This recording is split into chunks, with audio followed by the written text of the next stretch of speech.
My dear Malekith, it is a pleasure to see you again. How many times must we do this dance, you and I? How many times must I put you in your place? You strut around like a peacock, thinking yourself invincible with your armies and your dark magic. But I know the truth, Malekith.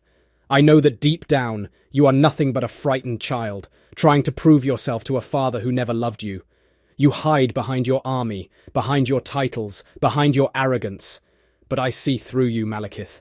I see that you are nothing more than Mama's boy. Now she's a real mage, a real warrior. You? Nothing but a spoiled brat complaining about being denied his rightful place as king. Perhaps I should kill you, but I think it will be more enjoyable watching you run around through the snow, while the White Dwarf and Red Queen march their armies and burn down everything you hold dear. Welcome everyone, Christine here with my campaign overview guide for Malekith of the Dark Elves, the Witch King himself, the true heir of Anarion, the true king of all the elves in the world. And I'm sure Alifanar is squirming after that particular statement. Then again, Alifanar probably doesn't like the end times all that much. Now, Malekith has a good amount of power in his skill line. Let's take a look at his faction effects, his lord effects, and then take a look at his campaign situation and how best you can play him. He gets a diplomatic relations benefit to Dark Elves, loyalty benefit to new recruits, which actually can be pretty good when you're recruiting a new lord and you want that extra loyalty, which, by the way, you should do on turn 1. I'd recommend a Dreadlord, either one with sword and shield or sword and crossbow. The difference between the two of them is that sword and crossbow gets a skill in their skill line that gives them... I'm gonna go over here with Kroll. Like sword and crossbow gets the loose skill, sword and shield gets a melee skill over here. Malekith himself has rally. So you get an upkeep benefit to Blackguard, of Nagrond, Dread Spears, Bleak Swords, and Dark Shard units faction-wide. Now, it's a good benefit, but the best Dark Elven army isn't Dark Shards. Dark Shards are okay, they're pretty good units, but really the units you want to spam in a Dark Elven campaign are Black Ark Corsairs. From Black Arks, I mean, you can get to tier 3 relatively easily in this, but you can also get a Black Ark here pretty quickly. So that benefit, decent, but not necessarily the most important one. Then, looking at his lord effects, he gets the Witch King of Nagrond, plus a control in a local province, pretty decent. Construction cost, pretty decent when you're taking over a province and you're trying to rebuild it. As the Dark Elves, you pretty much want to sack or loot and occupy every province. So the control and the construction construction cost benefits will both play a role in that. He reduces enemy leadership as well. All of these are fairly solid benefits. Then, when it comes to his special skill line, he does have a choice between either Tyrant and War Leader. Tyrant gives you control in all provinces, income from all buildings, faction-wide, income from slaves, more control in the local province, more relationship with Dark Elves, corruption in a province, growth, construction cost, construction time, and income from all buildings in the province he's in. Pretty solid in a lot of ways, can be really good for building an empire.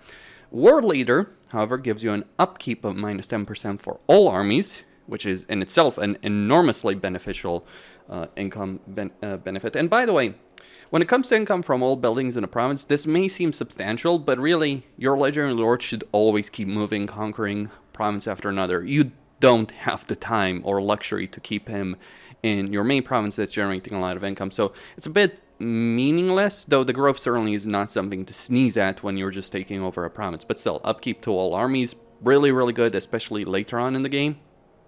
Income from looting settlements and sacking settlements of 100%. That is ridiculous, especially on higher difficulties, because on high difficulties, AI obviously gets a lot more money than you do. They get a lot more growth, so they're going to grow their settlements very quickly. What this means is, with this benefit, as well as other sacking benefits the Dark Elves get, you can get tens of thousands of gold from sacking provinces, especially provincial capitals. That means you can be very, very rich very quickly if you use it. And casualties captured post-battle plus 50% means more slaves to fuel the economy. Lowered recruit rank and casualty replenishment, as well as attrition, all very solid over there. You do have pretty good replenishment as the Dark Elves, or you have decent casualty replenishment, but still having more of it is substantial, and obviously this does stack. And then magic item drop chance. Between the two of them, I personally would go with War Leader. I wouldn't say Tyrant is anything to sneeze at, but at the same time, when it comes down to it, World Leader is generally better, with one major exception. That 15 diplomatic relations with Dark Elves can help you get alliances, help you get confederations with other legendary lords. So in itself, this can be very substantial, just the skill alone. But it depends on how you're playing and what your priorities are in a campaign. Either of them can work. I personally just think War Leader is the better choice. Now, let's talk about starting position. So you start with Nagron, that's tier 1, though you can instantly make it tier 2. You start with Dark Shard recruitment, and you have a port. Unfortunately, the port is taking over a settlement structure. Now, you want to build Nagron to tier 2, and you want to get slave pens as quickly as possible. Now, Nagron itself is a great settlement. The province it's in is not so great in any way, shape, or form.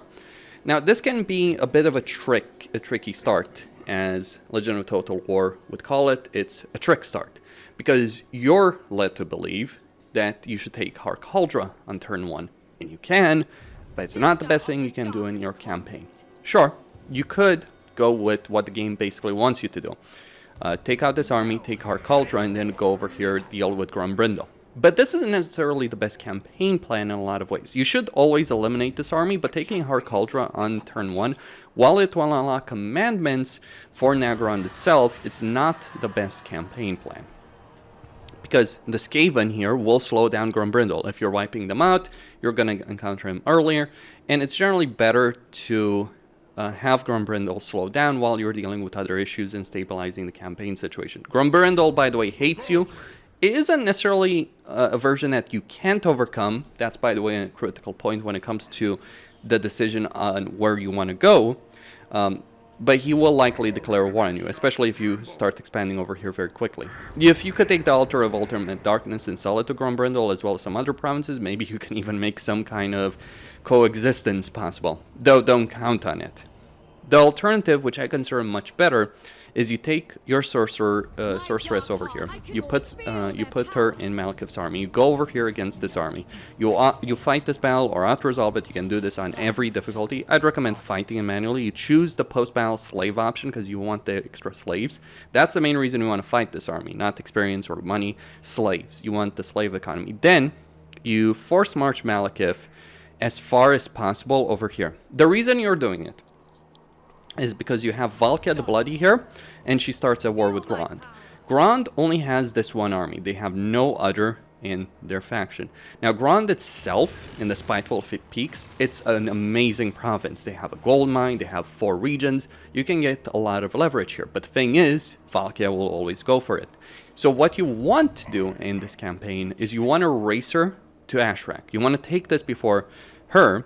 So what you do, you take out this army, then you force march over here. Try and minimize your casualties here, because you're not going to get a replenishment. Fight the garrison here. They won't have an army. They won't build one. They'll build an army in Grond. Now, on turn 1, you also recruit 2 units of Dark Shards.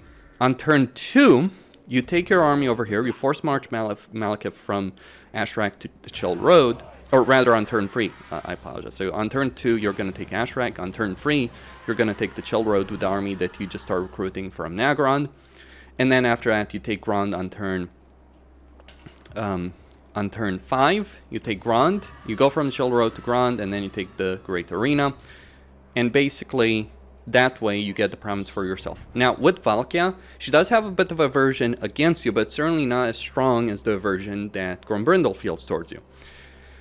So you deal with the situation, then you march your armies here to Caldra, you take the Gorge, you take the Temple of Cain, you take the mountain over here with your army, and you either wipe out and then you decide to either wipe out Grombrindle or make some kind of coexistence agreement with him. Be mindful of the Beastmen here, because they can raise one of your settlements and you do want to wipe them out. Then you come here, you start taking this territory. You could ignore Clan Karand and just take Hagrief for yourself. Now, this settlement starts ruined. I think, and this settlement also starts ruined. So you want to take over this entire province, spend the money to rebuild it, or wait. This is the benefit, by the way, if you do decide to ignore this game for a couple of turns, because they'll take these 2 regions over here. That will give you the opportunity to take Hagrief and then take these regions for yourself. And with Valkia, you basically pay her off initially. It may not work for in the very long term, but you do pay her off. Other problems that can emerge in this campaign are, of course, Hellebrand herself here. You can get a pretty good diplomatic deal with her. You do have the diplomacy benefit, but just be aware of what's happening to Hellebrand. Hellebrand may end up fighting Valkia, may end up fighting Sigvald. If she ends up fighting Valkia, try and help her out. The thing is, you do want to avoid fighting Valkia from the very start. She is very, very strong, so you want to deal with some other issues before you end up in that war. Hellebrand can actually hold her own to a decent amount, but she's also got Sigvald over here to the east. You don't necessarily want to fight Sigvald and Valkia, though you can colonize the Chaos Wasteland, so just bear that aspect in mind, because this corner province over here, you can take it. So if you're fighting Valkia, try and do so in such a way that she's not raising her provinces, and pick your fights wisely. Or you can avoid fighting Valkia completely. Hell, in some campaigns, like if you want to take Harkaldra quickly, then I'd still recommend taking the Chill Road quickly as well and selling it to Valkia, because that will improve your relations. But generally speaking, I would say the Spiteful Peaks is something you want to get under your control. Once you dealt with Valkia in some way, shape, or form, and the situation here is stabilized, like you want to stabilize this situation with Valkia and maybe even with Sigvald, though certainly with Valkia in one way, either getting a diplomatic agreement with her or deciding to wipe her out. Once that's all dealt with, one or another, you want to deal with Tarax, you want to deal with his Hearthstone here, and you want to take this province. Or you can ignore this province, come back to it later. No one's going to take it over because Tarax is going to put a Hearthstone here. Cross the sea and fight Alifanar. You should get a Black Ark, you should get Black Ark Corsairs pretty quickly in your campaign. Like, save the slaves initially to try and get this Black Ark as quickly as possible.